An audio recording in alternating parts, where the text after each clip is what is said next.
Welcome. Good afternoon to everyone and good evening to our guests from North America. Rotary opens opportunities to strengthen leadership, put service ideas into action, and enrich the lives of those in need. Please welcome your president, Heidi Anfadoven. Hello, everybody, and thank you, Rajiv. Thanks for the round of applause, everybody. And lovely to see you all online today for another unique Rotary meeting. Welcome, everybody, but especially to our special guests all the way from North Idaho and British Columbia in Canada, Steve and Tamara Verby, Rotary Club from the Rotary Club of Sandpoint, North Idaho.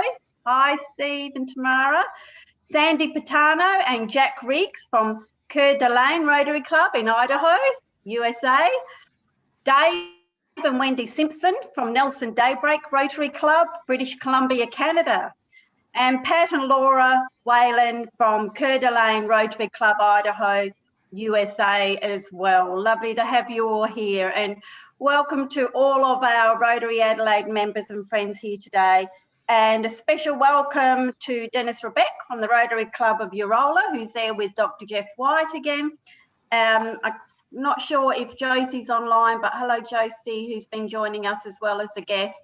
And a very special welcome to Woody the dog, who's sitting on Joe Fielder's lap. If anyone else has any pets that would like to join today, feel free, because a lot of you are working from home or at home.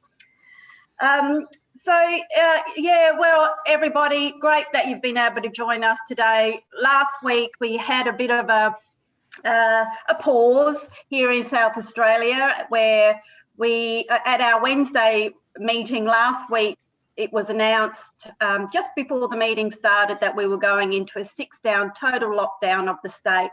After a few days, that lockdown was actually slightly reversed. We didn't call it a lockdown, we called it a pause. And that gave time for our government officials and other people in SA Health to assess the situation which was occurring, which was quite with potential frightening consequences within our state. We've had, for those of you joining us from the US and Canada, we've had tens of thousands of people in South Australia screened for COVID over the last week or so. But out of those tens of thousands, we've only had a few cases identified, and they are all in quarantine already. So we are very lucky. We escaped what was anticipated to be a second wave, but we are still deciding. We'd still decided to meet online on Zoom this week, and as a result, we thought, well, why not connect with our International Friendship Exchange friends? And thank you very much to Reg for organising that with such short notice. It's a really great opportunity for us to connect with you all. And we're going to hear from you all shortly. But before that, I would just like to say that we have got some birthdays in our club today. Carol Proctor has a birthday on the 28th. So happy birthday to Carol. I'm not sure if you're there, Carol. Let me have a look. No, she's not. Not there, okay. And also Florian Plokel on the 28th. You've both got the same birthday. Florian, are you there? Say something if you're there. Yeah, there. Oh, happy birthday to you. Thank you. It's starting early. It's starting early. Good, yes. Well, we have birthday festivals these days. It's not just a one-day event. Yeah, we know that. Yeah. And we've also got some very significant anniversaries in our club this week. Dick Mackay, 31 years as a member of the Rotary Club of Adelaide. Bob Hastwell, 56 years in our club. That's just amazing. And I don't think Bob is online. Rajiv is, don't know if he normally comes online, but no, not there, but that's incredible. Cam Pearce, 22 years. And Robert Edwards, 46 years. I'm not sure if Robert's there, but congratulations to all those for Rotary Adelaide Legends. I suppose if we had a Legends board, they would be on it. Just a few announcements. Can I please introduce to you, before I start talking, Darcy Walsh, past President Darcy Walsh, who would like to say a few words about the upcoming Not the Test Match dinner. Hand over to you, Darcy. Thanks very much, Heidi, and welcome to our friends from North America. Well, I'm glad to say that, as Heidi alluded to, after the recent COVID hiccup, we're all back on track now for the test match here in December, and of course for our Not the Test Match dinner. It's going to be held on Wednesday, the 16th of December, at a new venue this year, the National Wine Centre, courtesy of our good member Jason Bird. We're in a lovely big hall, a lot more space than in previous years, much better sound system, great food, great wine, still only $130 a head, all inclusive.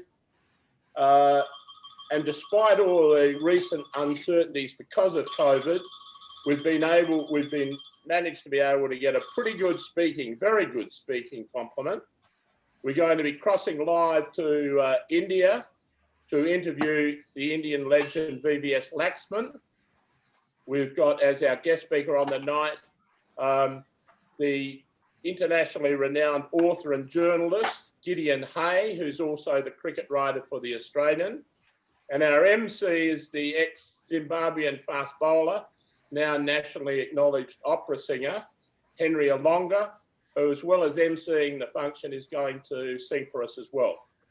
Tickets can be purchased through through the table captains, but in this case, I direct you to either Barry next to me there or Rob, who's online as well, or myself. And can I also encourage you not only to look at coming yourself, but bring some of your friends that are looking for a really good night out, because it will be a good night out. Now, and as well as being a good night out, it's a big fundraiser for the club. So even those people that can't come, could I ask you to help us with the fundraising factor of the evening? And you can do that by bringing along next week or the week after one or more bottles of wine that we can package up and put in our silent auction. We're looking at gathering bottles of wine that are at least $15, worth $15 each, putting them together in 4s or 6s and putting them in the silent auction. Now, Trevor Sterling's going to have some empty boxes at our meeting next week and the week after. So even if you can't come and join us at the test match dinner, could you consider supporting us by bringing along a couple of good bottles of wine over the next 2 weeks that we can put in the silent auction? Thanks very much. I hope some of you will join us on the 16th. Thanks, Heidi. Thank you, Darcy. I'm really looking forward to it, and the wine centre sounds divine. We're also hoping that we are going to have the Rotary Ute out the front of the wine centre on that day as well. So fingers crossed, we'll have that all in place. And bookings, as Darcy said, for Not the Test Match dinner are now open. Information will be in the bulletin, but please contact Darcy, Barry or Rob Falconer if you're wanting tickets for that. It will sell out very quickly.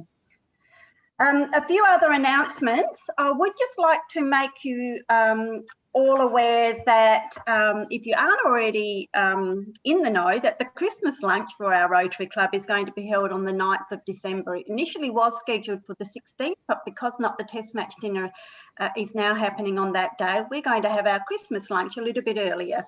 So that will be in the Ian McLaughlin room at this stage at the Adelaide Oval on the 9th of December. It's a half an hour early start because we always go a little bit longer for our very special Christmas lunch. We have got a great guest speaker, and that is Angela Falkenberg, who's the president of the Primary School Principals Association. And Angela will be talking about diversity and Christmas in the public education system. We've also going to have the launch of, or the world premiere of the Rotary Adelaide Choir. Sonia is part of that, and a number of you are as well. So get ready, everybody, to hear the beautiful voices of the Rotary Adelaide Choir. It's worth coming to this meeting for that. And thank you to Jyoti Singh for leading that. We're also going to make some very special presentations as usual as well. So please start booking in for that. More information will be coming out during the week, but given that restrictions are being lifted on numbers of people being able to be at private functions from December the 1st, we're very confident we will be able to have up over 100 people at that event. A lot of our fellowship groups are having Christmas events, Christmas dinners, so enjoy them over the next few weeks. And I'd also like to, just finally, before I hand over to Elizabeth Davis, who's going to do Spotlight on Service, just give everybody a bit of an update on a couple of our members, their health and wellbeing. Jeff Tate on December the 1st is going in for a heart valve replacement. So we wish Jeff all the very best for that. Most of you will know that Jeff is in his late 90s. So he's looking forward to a renewed life after his valve replacement. So good luck to Jeff for that.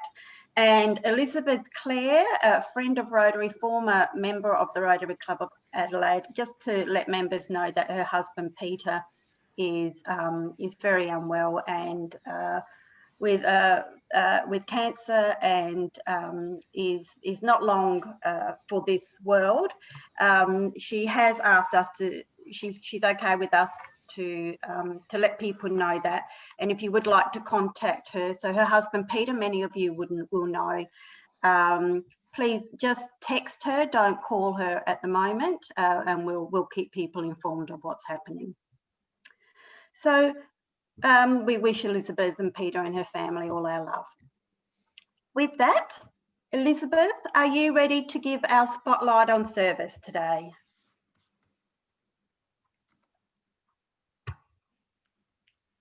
Elizabeth needs to. Yep. Share the screen.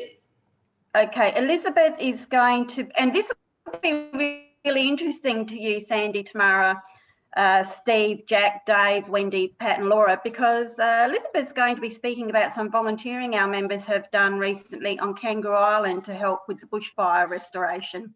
So I'll hand over to you now, Elizabeth, and feel free to speak for a few minutes. No rush. Thank you, Heidi, and welcome to the people from North America. Yeah, it probably is quite timely, isn't it, to have this. It might give them a little insight as to why they should come down and visit us a bit more.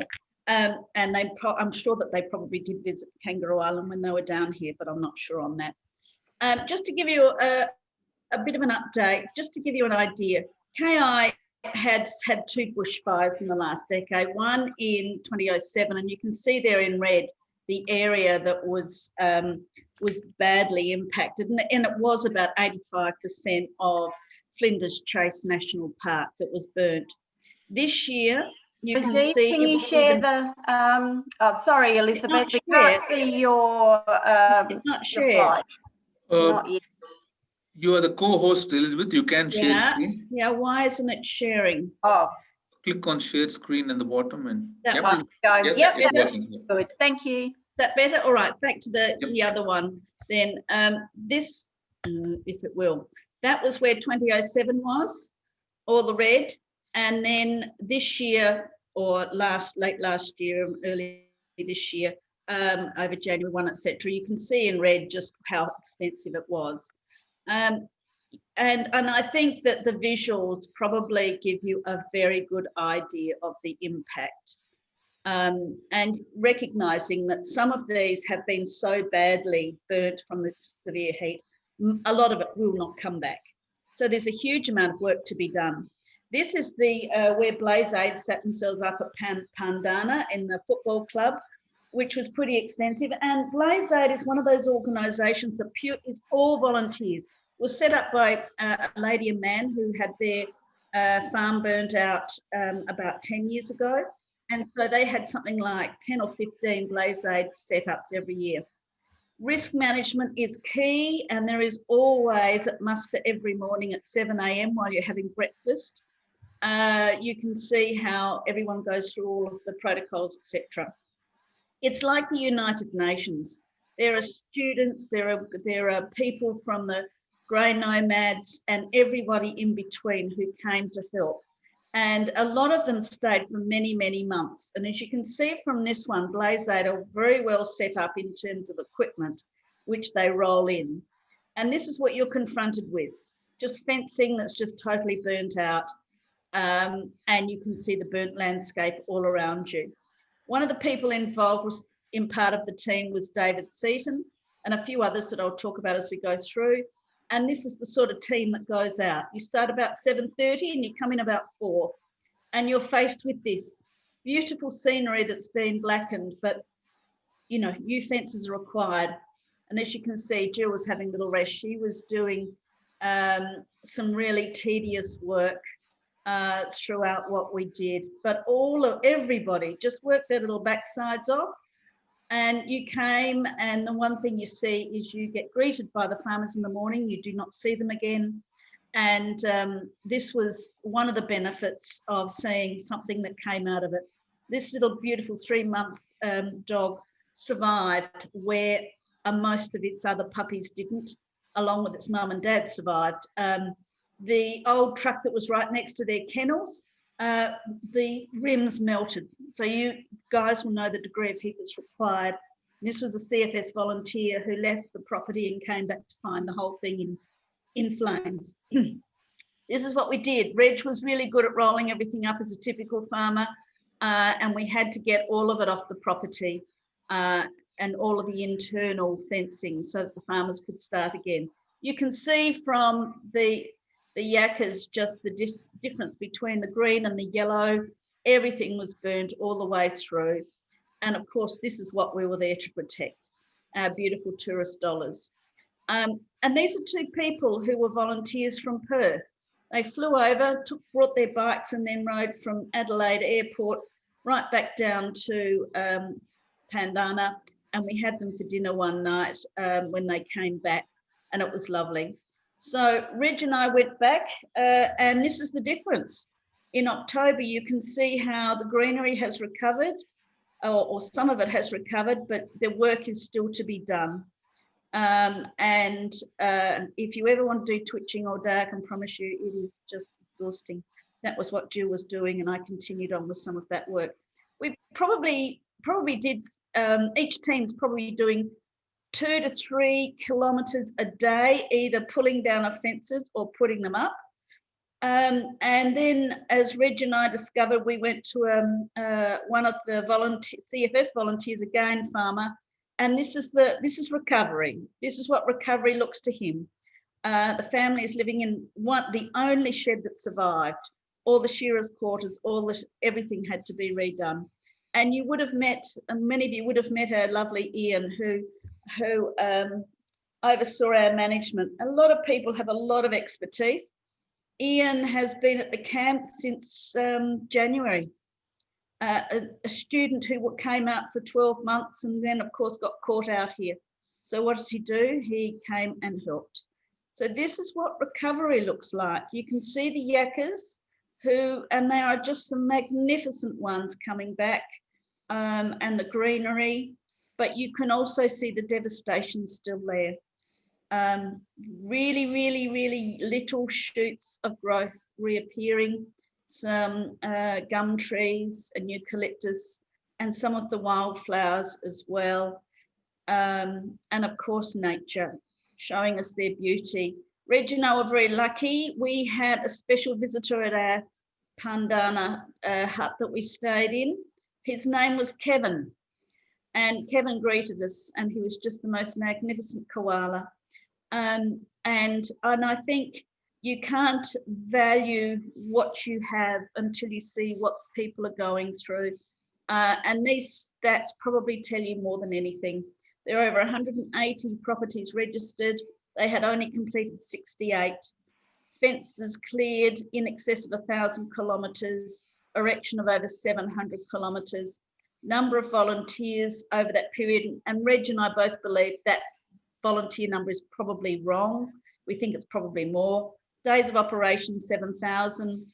And that's the true value of what we're talking about, in excess of $2 million of goodwill. Now, the problem is Blaze Aids had to close because of lack of volunteers. There are more than 100 farms that are still on the West Coast that haven't been touched.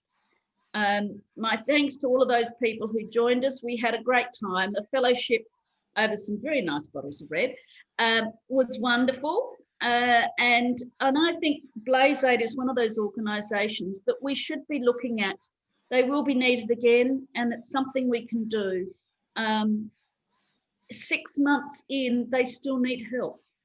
9 months in, they still need help. And yes, coronavirus stopped us from going back as we had originally planned, but it doesn't have to be something that we need to press a button urgently on, but it is something we're all capable of doing.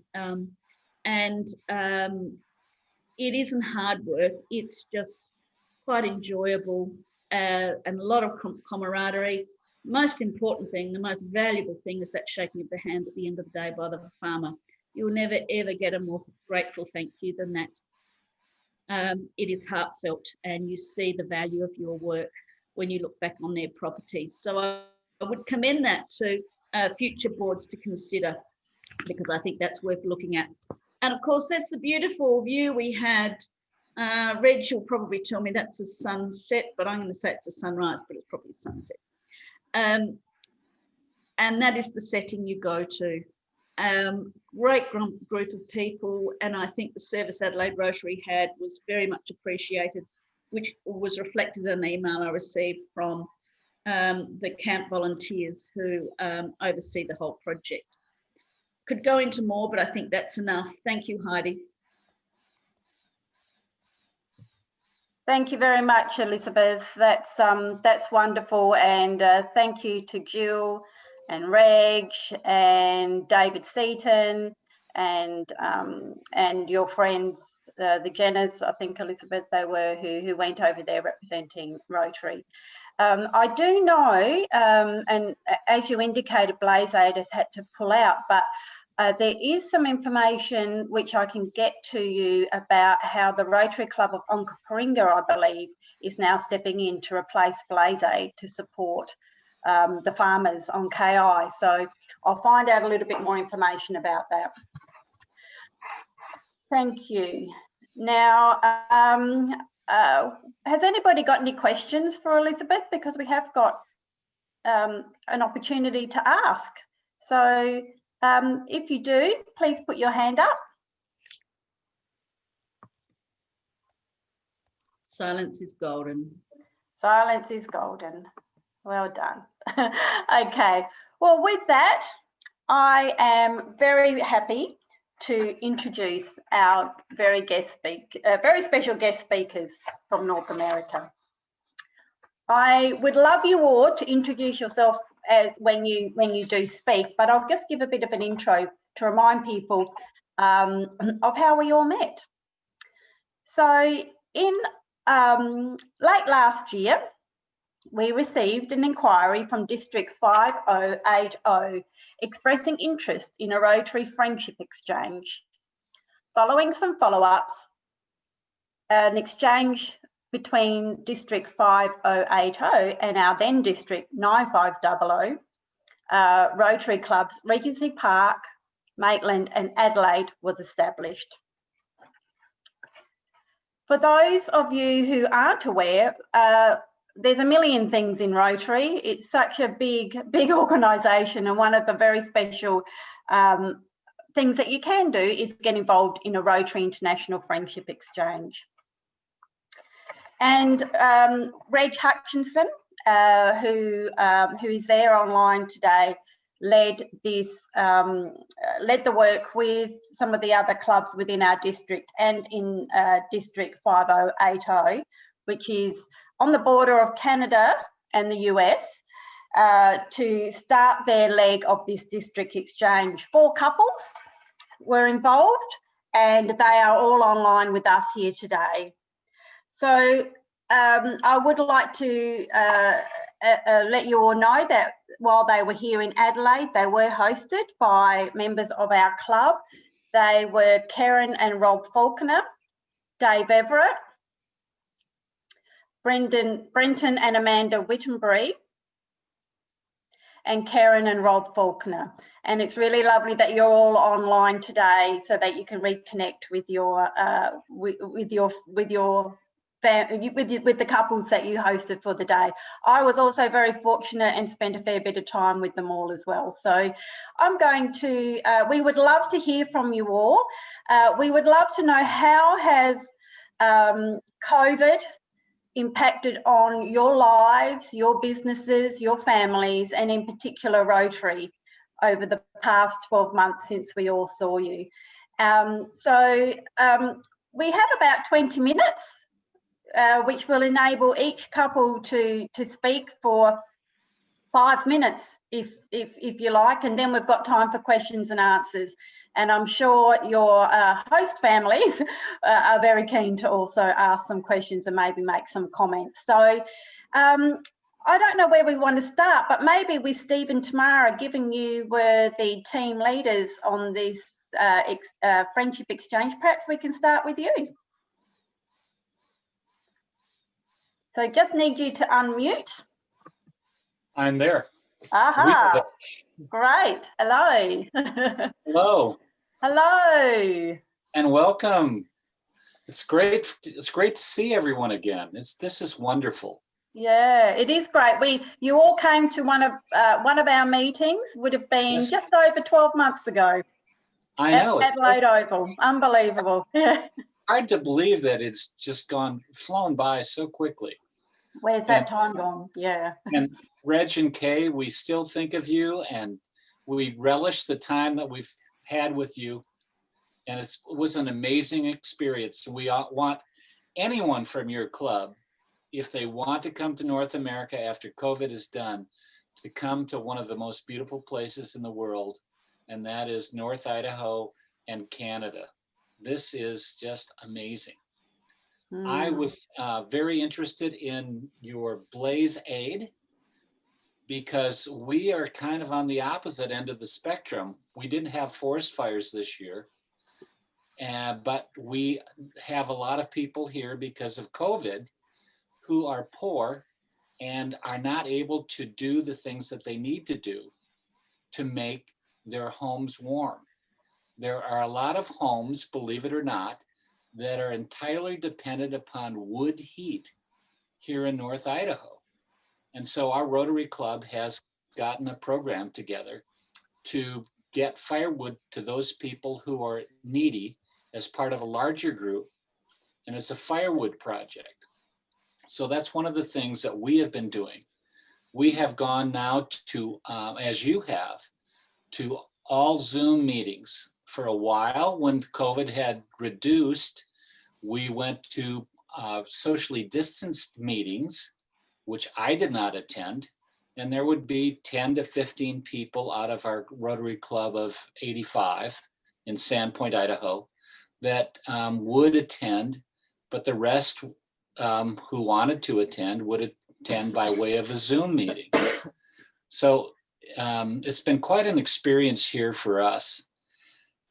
This time of year has been just horrendous. And I think I'm going to leave it to Lora Whalen to talk about that, because she is more in the know as to what is taking place. But COVID tests are going through the roof. The number of people who I'm going to characterize as self-indulgent, who decide that they're not going to wear masks out in public, who decide that they're going to carry on as if they always have, has been soaring.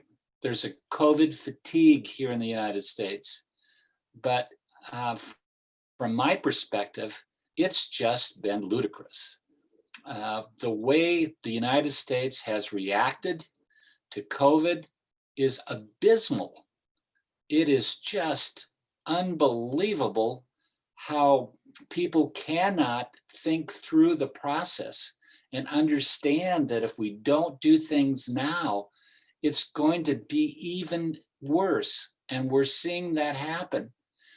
The United States has just done a horrible job of managing this whole thing with COVID. So that's my view in a nutshell. And Tamara and I have managed to be able to stay COVID free so far, we think, because we wouldn't know if we were asymptomatic.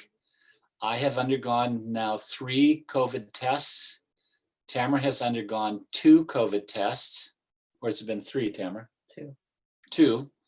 And we are very fortunate that we have not had a positive COVID test.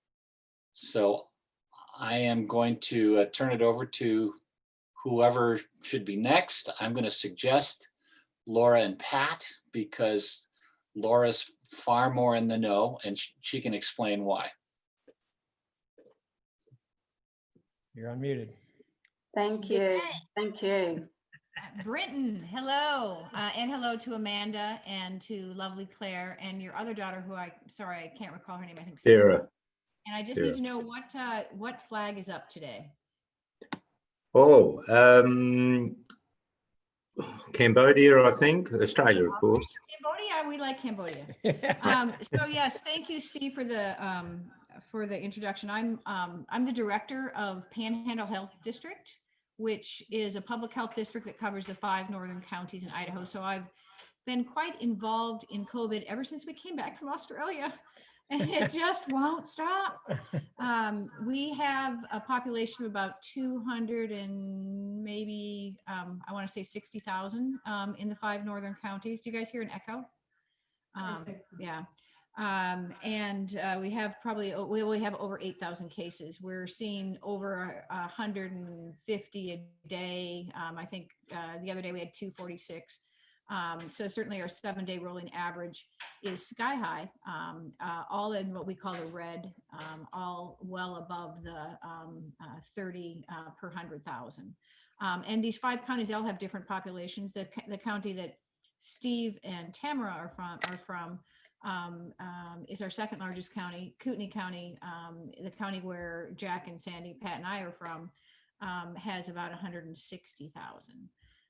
So certainly there's a lot going on. Our health district, our Board of Health put in a masking order for all 5 counties last Thursday. It's been quite controversial. In fact, the county that Steve and Tamara are from are talking about defunding our health district because we put that mandate in. It's very political. COVID's turned very political in the States. The Trump administration very much put it to the states where it belongs. And the governor has chosen to just make it very local. And it's just become, the measures, the mitigation measures have become very political.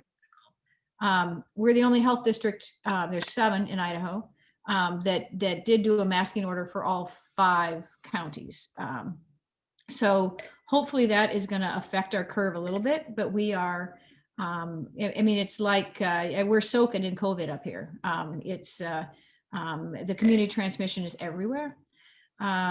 What else can I tell you about COVID? I mean, increased since summer. It certainly has increased since summer. I mean, we're in a 3rd wave. And this wave is, I mean, the first wave was kind of like this, and then we went into a bit of a lockdown per the governor order. And then after July 4th, it spiked. And then right now it's really spiked. And we'll see what happens. We're about to enter a holiday. I'm having my first couple days off since I saw you all over Thanksgiving. So what the health district staff is involved in certainly is prevention, contact tracing, encouraging, everything you guys hear, the social distancing, the masking, the hand washing, and we do contact tracing, which is really quite, I mean, there's so many people to touch bases with, right? And soon after testing. Our testing positivity rate is sky high. I think today it was 24.2 at our largest testing center, 24.2%. and way high. Our ICU beds, our hospital beds, even in the county that Steve and Tamara live in, I think they have 6 COVID patients in this little 25-bed hospital, 4 on the general floor and 2 in the ICU. Our Kootenai Health, which is a 320 bed, really only 280 beds available for, non-OB-GYN and behavioral health. I think they had 58 COVID patients today with, was it 15 or 18 in the ICU? So yeah, it's situation critical here. And I think my time is up. I'm turning over to my lovely husband, Patrick. Yeah, so you asked about COVID. That's something I don't ask her much about because for obvious reasons. But anyway, Brenton, we'd like to say hello to everybody that was so kind to us in Australia, and we really enjoyed our time. And watching this meeting makes me think that we need to get back to South Australia soon. So with that, we will we'll turn it over to the. Tell him what you've been doing. Yeah, you've been working. We're at Jack and Sandy's house across the room, socially distanced appropriately. And they're telling me to tell you what I've been up to. I help run a company that provides internet service to rural communities, and we've been awash in government money since COVID came to build out our facilities into these mountain valleys and get people internet. So we have been on a long 5-month sprint to do 2.5 years worth of projects in 5 months to get the money and to get the service out. And so it's been a very busy time. So Laura and I are both working monster hours and coming home exhausted and drinking wine. And that's all. I don't know if that added anything to the meeting, but let me, I think we're out of time. So let me turn it over to Dave and Wendy.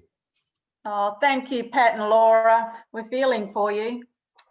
Yeah. Can I just say to Pat that I've been going to that hoedown on a Monday night down at the reserve and thinking of them both each time I've been going down there. Okay, am I on? Yes. Hello, Rob, and thanks again for your hospitality. Looking forward to your visit to us in Canada and the US. So our life revolved around living in California. When we first returned, we took off from BC and headed straight into California. Everything was going very well, and we then did a cruise from Santiago, Chile to Buenos Aires. When we got to Buenos Aires, we did stay with some more Rotarians. And that was, so we stayed with 2 couples in Buenos Aires province there. And we didn't know it, but we basically left just in time. Things started to go bad in Argentina soon after we left in January. We went back to California, and then it really started to get bad. And basically, because we're Canadians in Australia or in US, we have to buy special health insurance. So they were telling us, get home, or your health insurance is not going to be valid. They gave us time, and it was looking pretty good for a while. And then eventually they said, you've got about 2 weeks to get home, and we decided to head home. So the people that were on the road were big truckers and Canadians heading home. Everyone else was off the road. And we got back into Canada, and from February, March, things shut down pretty well. We used to walk in our downtown and it was a ghost town. But things changed, and we've lived in an area that is, we both can say we don't know anyone who has had COVID. There is no one in our community that has it. But last week, they just closed down many things, and masks became mandatory because it is going big time in the province. Now, the big centers are Vancouver and Kelowna. They're the biggest centers that are having big numbers. For instance, in British Columbia, which has got about 5 million people in it, we have 28,000 cases. We have had about 360 deaths total. A lot of those have been in the last month or month and a half. It's really escalated big time. So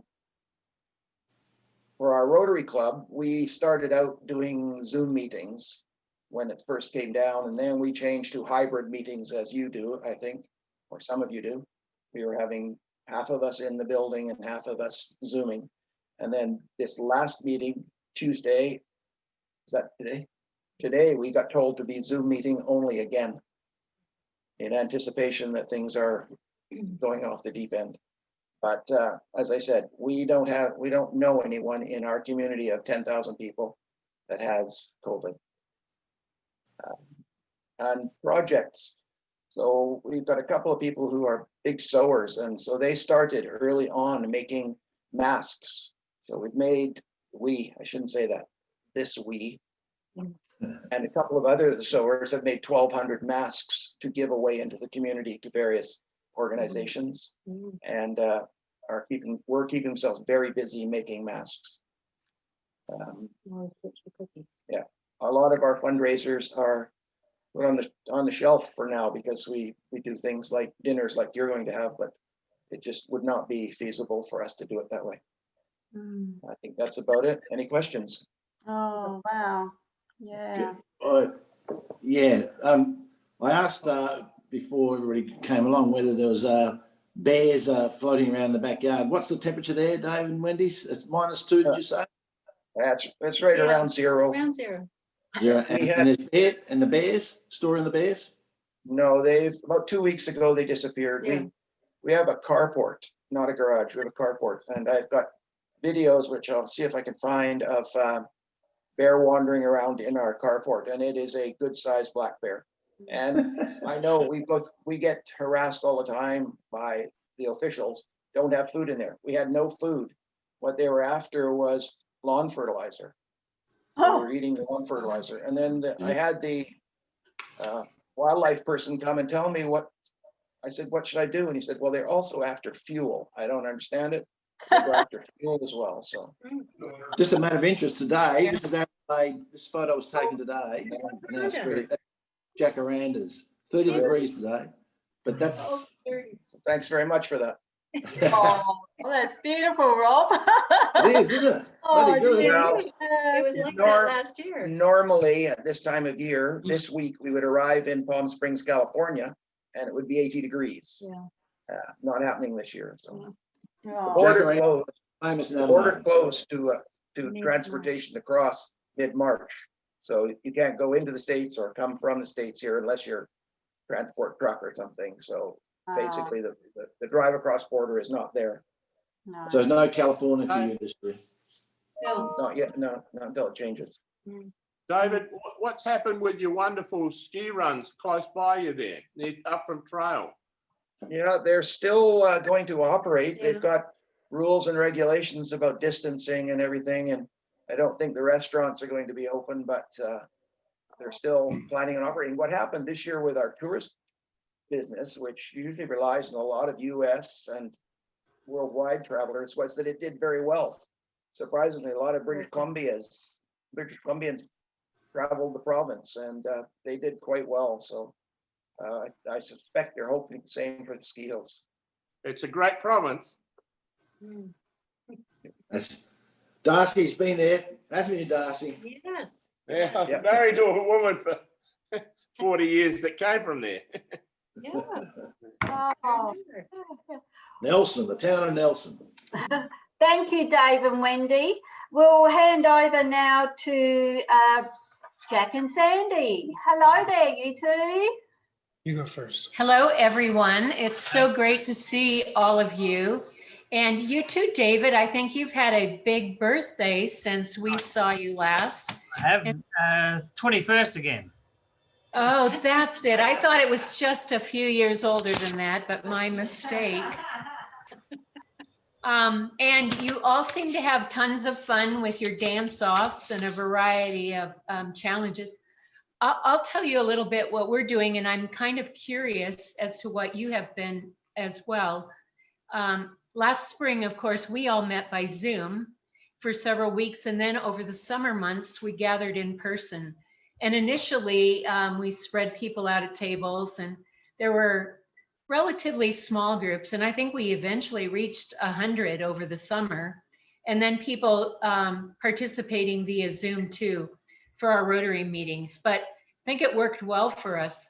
Many of the fundraisers in our community went to virtual events, but some we chose to go live, and our timing was great because there weren't a high number of cases or people testing positive at the time. And what we found overall, whether they're virtual or not, the level of generosity in our communities has increased, I think, in a big way. And where many organizations thought as a result of COVID, we would never reach our goal or not even come close to what we've raised in previous years, we exceeded them in many cases. So that's been a big surprise for us. I've been involved in collecting computers and raising money for kids that have to do their homework from home, but somehow at home they didn't have a computer or they didn't have the internet connectivity. So we've worked statewide in an effort and raised money, and then worked with the state as well to make sure that we have most of our school-aged kids covered, and that each one of them has the computer and that internet connection instead of just one per household. And I think Jack's going to give you an update on where we are with our Centennial Project.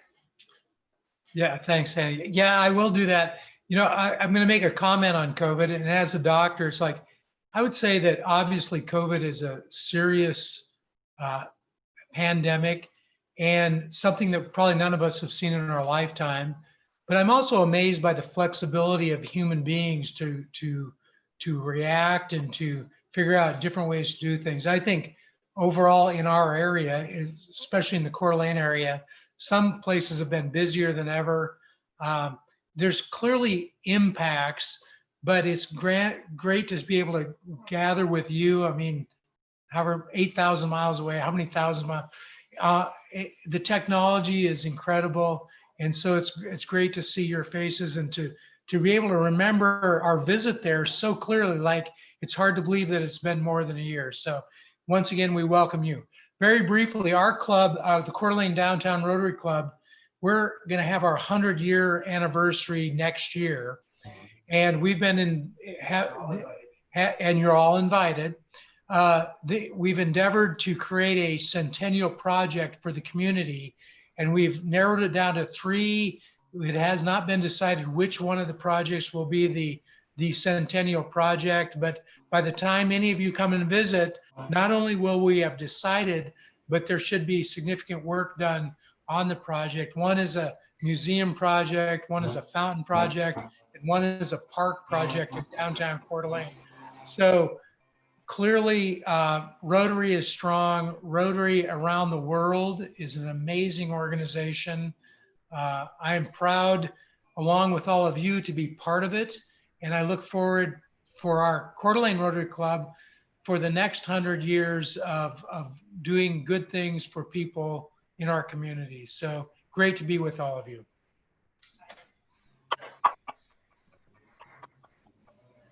Well, that's just been wonderful to hear from you all. What a roller coaster you've all been on, and we can't complain at all about what we've had to deal with here in South Australia. We've been very, very lucky.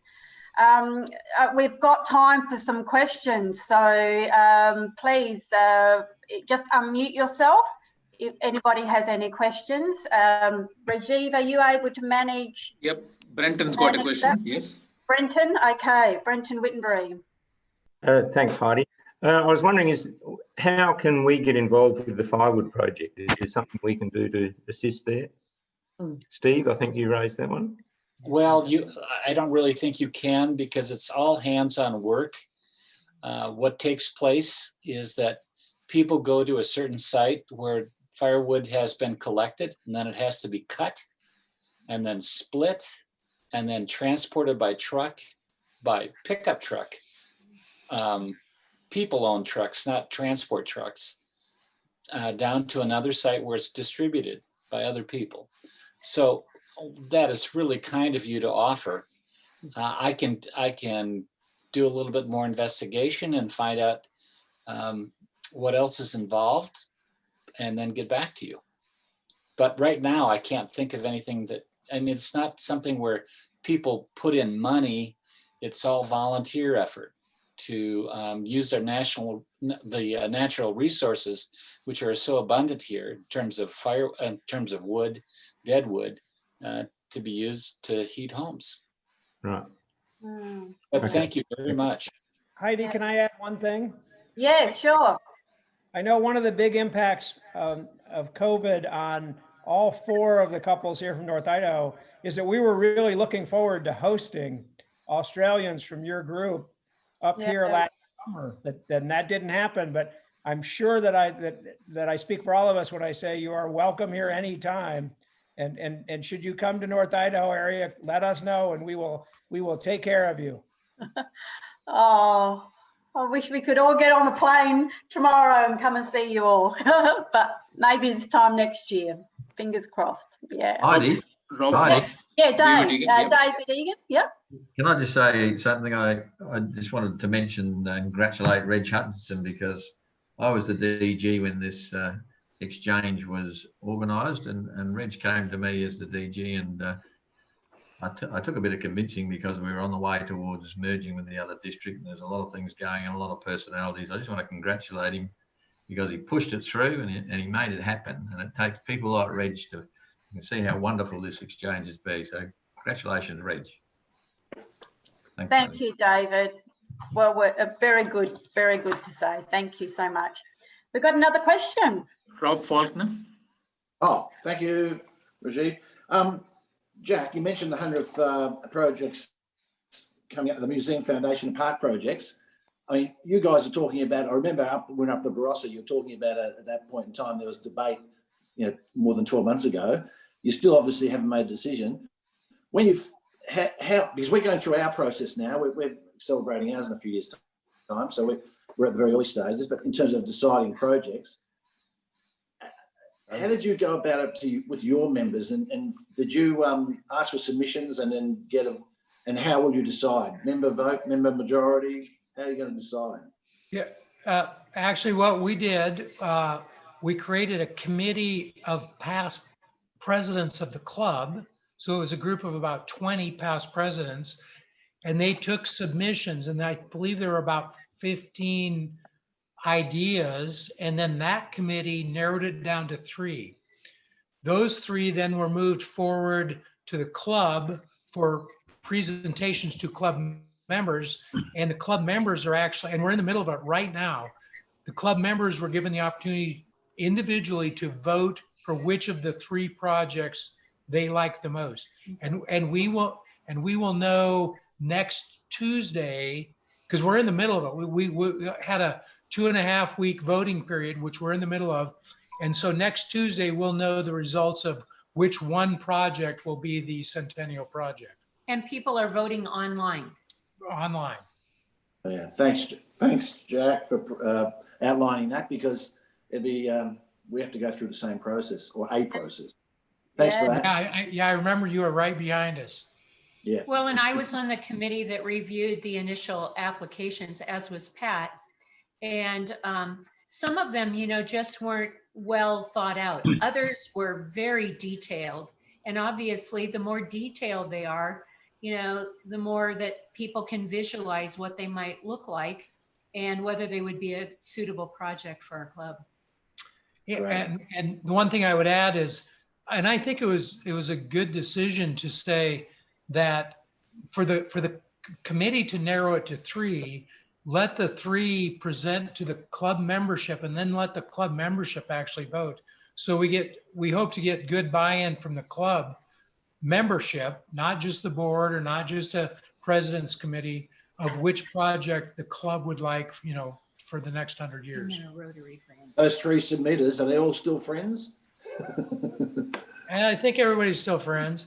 And of course, whatever the project is will be a branded Rotary project. I mean, because that was part of it. It has to be something that's a public project, visible to the public, and branded Rotary for the community. Thanks, Jack. Thank you. Yeah, great. Okay. Darcy has a question. Next question. Can I Darcy. ask our friends from North Idaho? It may not be an appropriate question in Rotary, but I'll ask it anyway. I think this presidential election in the US has got a greater coverage here in Australia than any previous election. And many of us just can't understand some of the things that have happened during the election and after. I don't know if any of you would like to comment, but we find it staggering, some of the things that have happened. Well, I will only make one comment, and that would be that I'm not sure who's giving you the coverage, but it may not be the whole coverage. So take that for whatever it's worth. Okay. Yeah. Darcy? Well, I mean, I've watched a lot of different coverages from Fox and CNN and the whole range, and it's just all very eye-opening to us. Yeah. Quite shocking to us. It's unusual, clearly. Yeah. Thank you. Other questions? Anyone else want to comment? Yeah, my perspective is that this has been one of the most difficult elections that I've ever lived through in terms of what has taken place after the election. It seems right now that things have reached a more even keel, and I anticipate that things are going to calm down and there won't be such acrimony. At least that's my hope. Yeah. Anyone else want to comment? We got another question.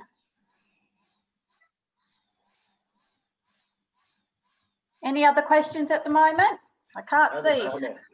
Oh, yeah, comment. Yeah, sure. Okay, I have a comment, and it's actually not to any of you from Australia, but basically to the other three from the States. We had a fantastic exchange. One of the big things that happened to make it a fantastic exchange was politics was never brought up through the whole time. I don't think I made a point of it, but I think they may have made a point of it too. It was one of the best exchanges that I've been on 6 now. It was a great exchange. And we stayed away from politics, right? Didn't we? Yeah. So I thought that was great. Thank you very Well, much. and we do, when we look at our nation right now, we're like a 50-50 nation. And you find that people have such strong opinions one way or the other, that oftentimes you know that there's a whole host of other topics that you can discuss. Yeah. And like COVID, we just hope we're going to get through it. Yeah. And we're all in this together, like COVID. So we are here with you, and I guess that's part of the reason too why we're so interested in what's been happening in the US. So, yeah. We didn't bring it. We didn't introduce you to politicians, but we introduced you to the governor. He it was a great visit. His term's up next July or October, I think. So yeah, that was as close as politics as you got. Yeah, no, it's a good meeting. I have been watching cricket matches since I came back. I don't know if that matters. That's great. Right. Nick, we should get you to come to the Not the Test match. We were interested to hear the thing on Kangaroo Island, because one of the couples we stayed with in Maitland, Neil and Chris, they ranch, or their sons ranch on Kangaroo Island. So that was interesting to hear. They have stock there. Yeah. Well, we should have invited them along, but maybe we'll arrange another Zoom meeting with you all shortly and involve the other 2 clubs as well. It's nearly 2 o'clock here, which means our time is up, sadly. I'd like everybody to please thank our wonderful visitors and our wonderful Rotary friends, Dave and Wendy, Pat and Lora, Steve and Tamara, Sandy and Jack. And we wish you all the very, very best. You can't hear everybody clapping, but they are. Thank well you. done. Yeah, there's a message here from Peter Neal. Well done to Laura and the team in health as well. Yeah, an enormous amount of pressure on you, Laura, and your team. So Well Laura done. has been absolutely amazing. Oh. There's a reason she was an Army nurse. She Ah. not only knows how to take orders, she knows how to give them. Oh, wow. Well, we are thinking of you all, and glad to hear that you're all okay. Please give our love to all of your fellow members of your Rotary clubs. I'd also like to thank you publicly for the donation that you all made to the bushfires back earlier this year. For those who aren't aware, a donation of $4,300 from the Coeur Rotary Club members and the 4 couples participating in the Rotary Foundation, Rotary Friendship Exchange was donated, and as a gesture of goodwill and genuine friendship to the people and to the lovely people of Adelaide and Australia. So we thank you very much for that. That was an incredibly kind gesture on behalf of you all. And please let us know if there's anything we can do to help you. Thank you. Thank you, everybody. Sorry that we do have to go, but we are meeting next week back at the Adelaide Oval, and we are really looking forward to seeing everybody face to face again. It's only been a week, but and I'm just looking for my notes to remind everybody who the guest speaker is. So next week, our guest speaker is Audra Mccarthy, the Chief Executive Officer of Defence Teaming Centre, and the topic is supporting sovereign defence industry. Please book online for this meeting. We were hoping that we will be able to have more than 50 there, but we will let you know. Thank you to those who donated to our virtual community donation bowl this week. It's very much appreciated. Please enjoy the rest of your week. Everybody stay safe. Lovely to see you all, and hope to see you all again soon from North America. Bye-bye, everyone. Thank you. Enjoy your Thank you week. so much. Bye-bye. See you soon, Rob. See you soon, Rob.